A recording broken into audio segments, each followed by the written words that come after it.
네, 정기누설 시작합니다. 저희 파트너 MC 장원 모셨습니다. 어서 오세요. 네, 안녕하세요. 반갑습니다. MC 장원입니다. 네, 일주일에 이제 두 번씩 보다 보니까 네. 한 주 잘 보내냐라는 인사는 이제 성립이 안 되는 것 같고. 네. 어떻게 주말은 잘 보냈어요? 네, 잘 보냈습니다. 감기가 이제 많이 나으신 것 같습니다. 네, 뭐 이제 저는 다 나았고, 근데 네. 목이 약간 뭐 가래낀 듯한 어떤 이런 느낌은 계속. 네. 요즘 근데 감기가 너무 유행이에요. 독감도 그렇고. 한 달 가요, 한 달. 네, 요즘 뭐 그 감기약 만드는 회사들만 논하고 있다고 합니다. 뭐 옛말에 역대 뭐 매출 나오고. 약 먹으면 일주일 가고 안 먹으면 7일 간다 뭐 이런 농담이 있었는데 요즘 네. 7일 갖고 왔는데 한 달. 네. 그죠? 다들, 갈수록 네. 독해지는 것 같아요. 예, 감기 조심하셔야 될 것 같습니다. 이 코로나 때 마스크 쓰고 다니다가 마스크를 벗고 나니까 이제 그러니까. 각종 잡병에 시달리는 것 같습니다. 이 비인후과가 뭐 네. 환자들 넘쳐나더라고요. 자, 건강 관리 잘하시기 바라고. 네, 알겠습니다. 자, 오늘 이야기 한번 좀 시작을 해봅시다. 당장 내일 또 민주노총이 대규모 도심 집회를 예고한 상태 아니겠습니까? 네. 관련해서 좀 요 얘기를 좀 오늘 좀 했으면 좋겠는데 민주노총 건설노조가 노수 투쟁을 한 적이 있어요. 그 뒤에 정부 여당에서 뭐 강경 발언들이 쏟아지지 않았습니까? 네. 자, 윤석열 대통령은 지난 23일에 국무회의에서 엄정한 대처를 주문하면서 이렇게 말한 바가 있었는데 잠깐 들어보시죠.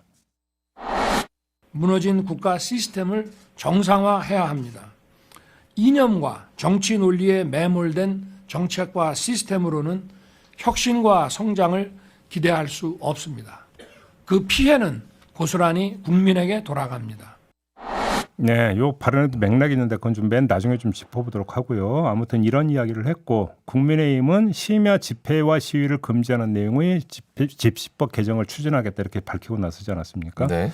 그리고 내일 민주노총의 대규모 도심 집회가 예고가 돼버린 상태고 경찰은 엄정 대처하겠다고 예고를 했고 네. 시위제나 훈련도 했고 캡사이신도 등장을 했다는 거 아니겠습니까? 네. 그래서 좀 걱정이 되기도 하는데 네. 왜 이런 흐름이 지금 잡혔느냐 이걸 네. 좀 짚어봐야 될 것 같습니다. 네. 제가 또 전경 출신이어가지고 아 진짜? 네, 군대 생활 내내 시위 집회 현장에 있었기 때문에 오. 이 뉴스에 저도 굉장히 좀 관심이 가서 예의주시하고 있었는데 좀 걱정되더라고요. 오. 아 전경으로 있었구나. 네, 예, 전북 경찰청 소속으로 전주에 있었는데 이제 뭐 후방이다 생각하실 수 있지만 그렇게 애매한 위치에 있으면 전국을 다 다닙니다.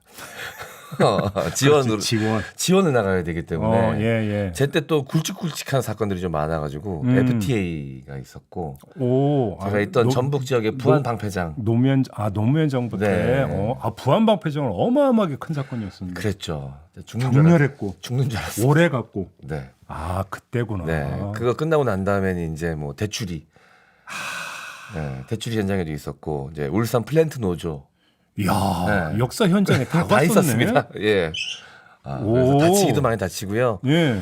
예. 그 시위 집회 현장에 늘 있었기 때문에 예.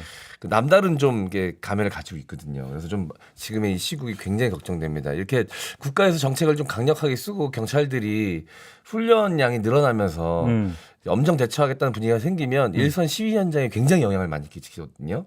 그래서 크게 하지 않은 시위도 격렬해지게 돼 있어요. 그러니까 제가 87년 6월 항쟁 직후에 네. 어디 지방을 가느라고 고속버스를 탔는데 네. 옆자리에 전경이 앉은 거예요. 네네. 근데 얘기를 하다 보니까 우리 학교에서 와서 네. 정문을 막았던 전경이야. 아. 근데 그때 엄청 격렬했거든요. 네. 뭐 구체적인 상황 묘사는 제가 안 하겠는데 그러면서 그 얘기를 하면서 저한테 물어보는 거야. 어느 대학교냐고. 제가 참 학교를 못 밝히겠고 네. 그냥 대충 뭉갠 적이 있었는데 네.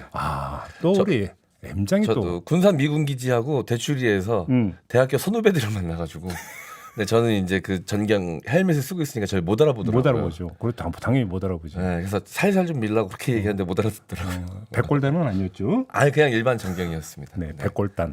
그때는 아마 백골단이 없었을 때. 없었죠. 그때는 예. 없을 때죠. 네.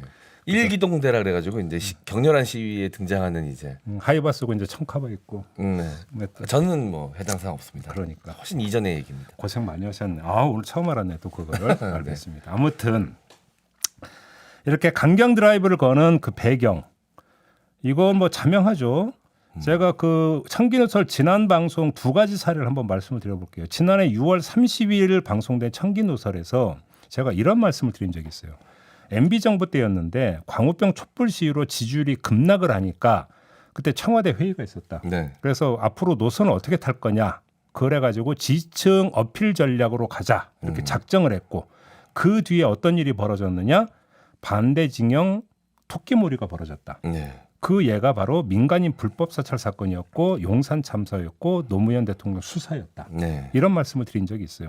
이때 M장이 없었던 거 박지훈 변호사하고 올 때인가 이때가 그런 것 같습니다. 네. 이게 지난해 6월 30일 청기누설에서 했던 내용이고요. 네. 그다음에 지난해 12월 1일 청기누설에서는 이 화물연대 파업이 있었어요. 네. 이때 강경 대처를 하는 것을 노동의 정치화라고 규정을 하면서 정부가 이렇게 나선 배경에는 결국은 지지층 결속 그리고 중도층 견인 네. 이 의도가 깔려있다 이런 말씀을 드린 네, 바가 있었어요. 기억납니다. 그러니까 결국은 저는 그 연장선상에서 지금 최근에 강경 드라이브를 바라보면 된다고 보는데요. 종합하면 삼각형 구도의 공세다 이렇게 볼 수 있는데 네. 밑변에 한 변에는 사정이 있고 다른 한 변에는 공안이 있는 거죠. 사정이라고 하는 게 뭡니까? MB 정부 때 노무현 수사로 이제 그러니까 저기 대표되는 것처럼 지금 정책 반대 진영 특히 민주당을 계속 연타로 치고 있잖아요. 네. 그래서 상대 반대 진영을 최대로 약하게 만들어 놓는다. 그다음에 공안 조직된 민중 부문의 저항을 집요하게 때려버린다. 그렇게 이렇게 사정과 공안의 쌍끌이를 통해서 네. 법 질서 수립이라고 하는 모습을 연출하면은 지지층 결속에 이게 보탬이 된다는 거죠. 그리고 사실 지금 여론조사 추이를 보면 그게 나타나고 있어요. 네. 그다음에 중도 부분이 있는데 이게 그 밑변의 어떤 사정과 공안이라는 거 가지고 결국은 꼭지점에서 뭐를 지향하고 있느냐? 그 사정과 공안을 통해서 지지층을 결석한 다음에 결국은 중도층까지 바라보는 네. 이런 지금 그 구도를 짜고 있다는 건데 이 과정에서 민주 진보 진영에 대한 도덕적 염증을 유발을 해서 중도층을 최소 중립화시키고 최대로는 견인한다. 네. 이런 걸 지금 꾀하고 있는 것이 아니냐라는 네. 거죠. 근데 이 중도라고 하는 게 말이 좋아 중도지 되게 애매모호한 어떤 층이 되는 건데 구체적으로 얘기하면 최우선 대상은 20대다. 20대로 설정을 해서 20대 같은 경우는 기득권층, 그다음에 반칙을 일삼는 층, 이들에 대해서 염증을 느끼는 20대의 정서를 자극을 한다. 그래서 민주노총이 타깃이 된 이유도 여기서 찾을 수가 있는 거죠. 민주노총이 지금 더 씌워진 이미지가 뭡니까? 귀족 노조, 네. 무법 노조, 때법 노조 네. 이런 거 아니겠습니까? 네. 이거를 때림으로써 결국은 20대의 정서에 어필하려고 한다. 이렇게 지금 분석을 할 수가 있는 거겠죠. 그래서 이게 바로 총선을 대비한 전략이라고 볼 수 있는 게 아주 단순한 계산법이에요. 지지층을 최대로 결속을 해놓으면 그건 상수가 되는 거죠. 40 몇 %에. 네. 그렇게 한 다음에 반대층을 최대로 분열시켜 놓으면 쪼그라들게 되는 거죠. 네. 그런 상태에서 중도층을 견인까지는 안 간다 하더라도 최소 중립화해버리면 총선에서는 필승이다. 라고 하는 아주 단순하면서도 아주 명쾌한 어떤 그런 계산법 하에서 지금 움직이고 있는 것이다. 여기다가 굳이 하나를 더 얹자면 강경 드라이버를 펼치고 있는 데는 이런 요인도 있을 것이다. 노란봉투법이 본회의에 지켜부됐어요. 네. 그다음에 그러니까 그 민주당과 정의당이 연합을 해서 통과시킬 게 자명해요. 대통령은 거부권을 행사할 게 자명해요. 네. 문제는 세 번째 거부권 행사라는 거예요. 거기에 갖고 있는 부담이 있어요. 이런 어떤 그럼에도 불구하고 거부권을 행사 안 할 수가 없어요. 따라서 거부권 행사를 위한 정치적 환경을 조성해 들어간 측면들 연결이 되어 있거든요. 네네. 이런 아마 이 부수적인 어떤 그 목표도 설정하고 있는 게 아니냐 이렇게 볼 수 있는 거죠. 감히 저도 하나 더 추가해도 될까요? 저는 시선 돌리기 효과도 있을 것 같습니다. 어떤 시선? 지금 뭐 여러 가지 외교적으로도 좀 잡음이 있고 그리고 경제 지표도 굉장히 부정적인 지표들이 좀 나오고 있어서 그렇죠. 이런 것들이 사실 국민 정서에 좀 안 좋게 영향을 끼칠 수 있는데 정권이나 여당에 시선 돌리기용으로 좀 이용한 공공의 적을 설정해서 시선 돌리기용으로 이용하는 건 아닐까라는 또 개인적인 제 그렇죠. 생각. 화물연대 파업된 이제 그 작년 12월 1일 청기누설을 제가 그 말씀을 드린 적이 있잖아요. 어차피 올해의 경제 성적이라고 하는 게 내년 총선에 바로 연결이 될 텐데 네. 그 부분에서 경제가 안 좋은 곳의 원인을 어디로 돌릴 것인가에 문제가 있을 것이다. 네. 그것이 결국은 민주노총을 그러니까 타겟, 화물연대를 타겟 삼는 이유 중에 하나일 것이다라는 말씀을 이미 드린 바가 있어요. 네네. 맞습니다. 저도 거기에는 100% 동의를 하고요. 네. 아무튼 정부 여당이 지금 이런 강경 드라이브를 펼치고 있는데 이거에 대한 어떤 대항 논리 내지 비판 논리가 뭐냐면 간단한 거예요. 아니 자유를 부르짖는 윤석열 대통령이 어떻게 법을 앞세워서 국민 기본권을 제한하려고 드느냐. 앞뒤가 안 맞는 거 아니냐. 네. 이런 지금 논리를 펴고 있는 거잖아요. 타당한 지적이죠. 네. 타당한 지적이긴 한데 제가 볼 때 윤석열 대통령이 경청할 것 같지는 않다. 왜? 윤석열 대통령에게는 좋게 표현해서 자기만의 확신이 있기 때문인데 이걸 지금 살필 필요가 있다. 제가 지금 이 얘기가 윤석열 대통령 이런 생각에 제가 동의한다고 드리는 말씀이 아니에요. 네. 윤석열 대통령의 사고 구조를 좀 볼 필요가 있다. 네. 이 차원에서 드리는 말씀인데 네, 이 말씀을 아주 여러 번에 걸쳐서 하셨기 때문에 그렇죠. 한번 네. 다시 한번 정리해서 한번 좀 얘기를 해봅시다. 자, 윤석열 대통령의 자유는 우리가 아는 자유와는 다른 거예요. 그 증거 두 가지를 지금부터 한번 말씀을 드려볼게요. 네. 첫 번째, 대선 전이 한참이던 2021년 12월 22일 전북대 타운홀 미팅에서 했던 발언이 있어요. 이게 그때 엄청 논란이 됐었던 건데 잠깐 들어보시죠.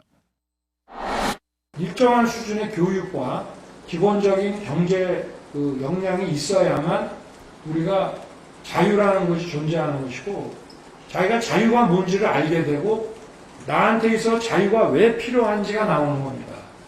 극빈의 생활을 하고 배운 것이 없는 사람은 자유가 뭔지도 모를 뿐 아니라 자유가 왜 개인에게 필요한지에 대한 그 필요성 자체를 느끼지를 못합니다. 기억납니다. 기억나시죠? 네. 네, 배운 게 없는 사람은 자유가 뭔지 모른다고 해서 이때 엄청난 논란이 됐었습니다. 네. 또 하나의 발언은 바로 2022년 5월 10일 대통령 취임식 때 했던 취임사의 한 대목인데요. 마저 들어보시죠.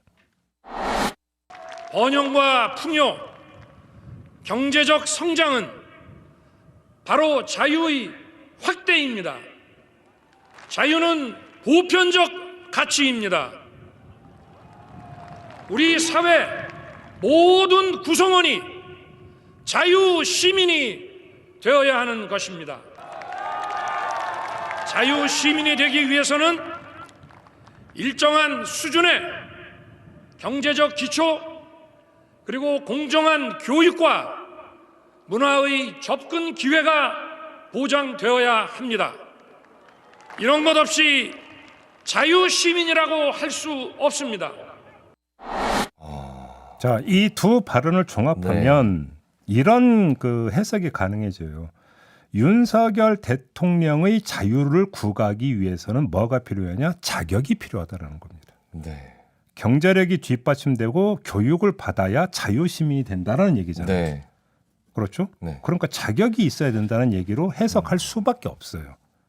그렇죠? 네, 맞습니다. 자, 그러면 윤석열 대통령이 자유의 자격을 강조하는 이유 이걸 지금 살펴야 되는데 요것도 윤석열 대통령의 그 취임사 여기에 담겨 있는데 이건 약간 긴데 꼭 네. 들어야만 되는 대목이니까 조금만 좀 들어주시죠. 다양한 위기가 복합적으로 인류 사회의 어두운 그림자를 드리우고 있는 것입니다. 또한 우리나라를 비롯한 많은 나라들이 국내적으로 초저성장과 대규모 실업, 양극화의 심화와 다양한 사회적 갈등으로 인해 공동체의 결속력이 흔들리고 와해되고 있습니다. 한편 이러한 문제들을 해결해야 하는 정치는 이른바 민주주의의 위기로 인해 제 기능을 하지 못하고 있습니다. 가장 큰 원인으로 지목되는 것이 바로 반지성주의입니다.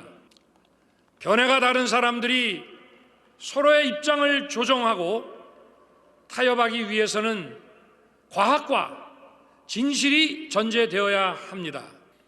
그것이 민주주의를 지탱하는 합리주의와 지성주의입니다. 국가 내부의 지나친 집단적 갈등에 의해 진실이 왜곡되고 각자가 보고 듣고 싶은 사실만을 선택하거나 다수의 힘으로 상대의 의견을 억압하는 반지성주의가 민주주의를 위기에 빠뜨리고 민주주의에 대한 믿음을 해치고 있습니다. 이러한 상황이 우리가 처해 있는 문제의 해결을 더 어렵게 만들고 있습니다. 네, 다 들으셨는데요. 정리를 한번 해보죠. 윤석열 대통령의 논리를 거꾸로 짚어가면 이런 이야기가 됩니다.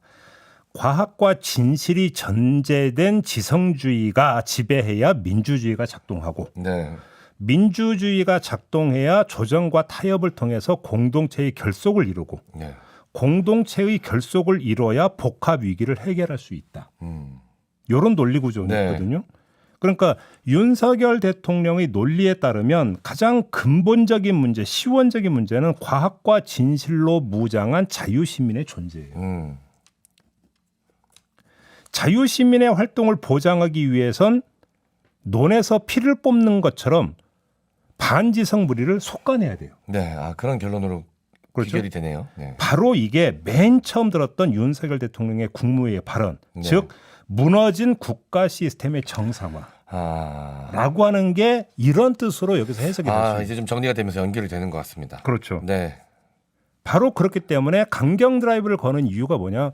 저들은 반지성이에요. 반지성 무리고 그것이 결국은 민주주의를 해치고 공동체의 결속을 해치고 그래서 대한민국인은 복합 위기를 헤쳐나가야 되는 절체절명의 상황인데 이거를 지금 해치고 있다. 네. 이런 사고를 하고 있으니까 어떻게 되는 거예요? 비타협으로 가는 거예요.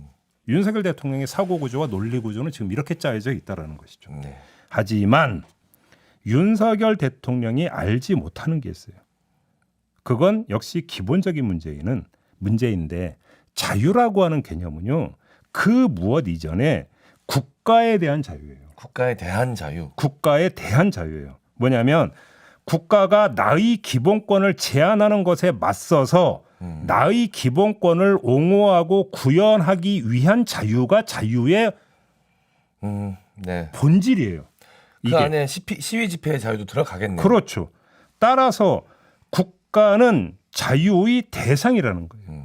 그런데 윤석열 대통령은 거꾸로 국가를 자유의 선별자, 판정자로 지금 설정을 하고 있다는 거예요.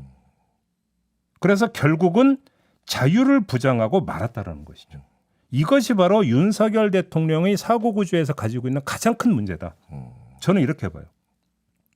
결론적으로 이야기를 하면 윤석열 대통령이 자유를 부르짖으면서 기본권을 제한하는 모순에 빠진 이유는 간단한 거예요. 자유가 뒤집혀져 있기 때문이에요. 진짜 자유가 아니기 때문인 거예요. 진짜 자유가 아니다. 네. 결론은 이런 거예요. 자유라고 하는 것은 나의 권리를 네. 옹호 구현하기 위한 것이다라고 하는 부분들. 근데 나의 권리를 옹호 구현하는 데 있어서 걸림돌이 되고 제한되려 드는 건 국가이기 때문에 네. 자유라고 하는 것은 국가에 대한 자유다. 이게 가장 기본이거든요. 근데 국가가 나서서 자유를 누리기 위해서는 이걸 하셔야 된다. 이런 소양이 있어야 된다. 이런 자격이 있어야 된다. 이게 말이 안 된다는 얘기죠. 이게. 네. 이 정도로 하겠습니다. 네, 알겠습니다. 윤석열 대통령이 취임 초부터 그 전부터 후보 시절부터 항상 얘기했던 게 공정 그리고 자유였는데 공정은 어느새 이제 약간 발언 횟수가 좀 잦아든 것 같고 거의 없죠. 자유는 아직까지도 계속 어디에 가나 해외에 나가셔도 자유는 항상 얘기하시는데 그 말씀하셨던 자유가 진짜 자유가 아니다. 라고 말씀. 그러니까 제가 보면서 그래서 이제 쭉 그러니까 그 임기응변인가 이게 대통령의 발언이 그때의 상황에 맞춰서 나오는 임기응변인가를 이제 그 저는 생각을 했었는데 네. 이번에 청기뉴스를 준비하기 위해서 이제 과거의 발언을 다시 이렇게 쭉 하다 보니까 맥락이 있네요. 고정돼 있어요. 네. 그래서 제가 아까 윤석열 대통령 입장에서는 자기 확신이라고 했던 게 뭐냐면 철석같이 믿고 있는 게 있는 거예요. 네. 이것이. 아까 얘기했잖아요. 뭔가 반지성주의를 얘기했는데 네. 반지성주의라는 표현을 쓰지 않지만 맥락으로는 똑같은 이야기를 4.19 그러니까 그 혁명 기념사에서도 했었어요. 네. 뭐 가짜 뉴스하고 뭐 사기꾼 어쩌고 막 했던 거 기억나십니까? 네네네. 결국은 그 대통령 취임사에 했던 반지성주의 그것의 어떤 표본으로서 그 얘기를 하고 있는 거고요. 다 이게 연결이 되어 있는 거예요. 연결이. 네. 그렇기 때문에 한편으로 놓고 본다면 윤석열 대통령이 나름 어떤 일관성을 지니고 있는 것처럼 보이는데 문제는 그 일관성이라는 것이 첫 단추가 잘 꿰져야 그 일관성이 가지런해지는 건데 첫 단추에서 이 자유라고 하는 첫 단추의 개념이 삐끗해 있다. 네. 제가 볼 때는 이게 문제라는 것이죠. 네. 알겠습니다. 전에도 한번 지적해 주셨는데 그 반지성주의라는 표현이 갖고 있는 기준의 모호함. 그렇죠. 언제든지 자신의 이익을 위해서 또 사용될 수도 있는 것이고. 그렇죠. 네. 그런 위험성이 늘 존재한다. 이런 말씀 해주셨던 기억이 납니다. 네. 그렇죠. 지금 독수리님이 네. 노동 노조단체가 반지성이라고 이렇게 지금 댓글을 달아주셨는데 제 그 해석이 맞다면 윤석열 대통령은 그렇게 바라보고 있는 거죠. 그렇게 바라보고 있으니까 이건 민주주의의 적이죠. 민주주의의 적이니까 어떻게 돼야 되는 겁니까? 속관해야 되는 대상이 돼버리는 거죠. 네. 이것이. 네. 알겠습니다. 손뜨개님, 노동자의 자유는 어디 갔습니까? 라고 이제 이게 진짜 자유가 아니다라고 결론을 내려주셨습니다. 자, 남희철님, 두 분 명석한 정치평, 저는 한 게 없습니다. 저도 그냥 넣어주신 것 같아요. 예, 옆에 앉아 있으니까. 네, 명석한 정치평론에 감탄할 뿐입니다라고 남희철님께서 남겨주셨고요.